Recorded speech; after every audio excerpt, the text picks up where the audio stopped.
ভাই এখানে খাবার দোকান কোথায় আছে? খাবারের দোকান? হ্যাঁ হ্যাঁ, এইদিকে দাদা, এইদিকে পেয়ে যাবে। আসলে আমি নতুন এসেছি তো আমি চিনতে পারবো না, আমাকে দেখিয়ে দেবে? আমি যাবো? হ্যাঁ চলো না। চলো। হ্যাঁ নিন। হ্যাঁ তুমি একটা খাও। আরে না না, আমি খাবো না। আরে তুমি হেল্প করলে খাও। আরে না না, খাবো না খাবো না। আরে খাও খাও খাও।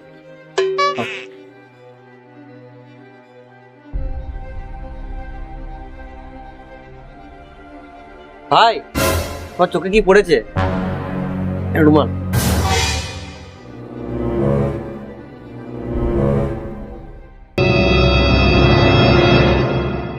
এবার দেখ তোর ভিডিও ভাইরাল হয়ে গেছে। আমার ভিডিও? আমি আবার কি ভিডিও করলাম রে? কই দেখি। আজ একটা গরিব আমাকে খাবার চাইলো, বললো সামনের দোকান থেকে কিছু কিনে দাও। আমি বললাম চলো আমার সাথে। তখনই খাবারটা ওর হাতে তুলে দিলাম, আমাকে হাত জোর করে ধন্যবাদ করলো। মুখে খাবারের এক টুকরো যেতেই কেঁদে ফেললো, কিন্তু ওটা তো আনন্দে ওর চোখে জল চলে এলো। তারপর বলতে লাগলো তোমার মতো ভালো মানুষ এই পৃথিবীতে খুব কম আছে।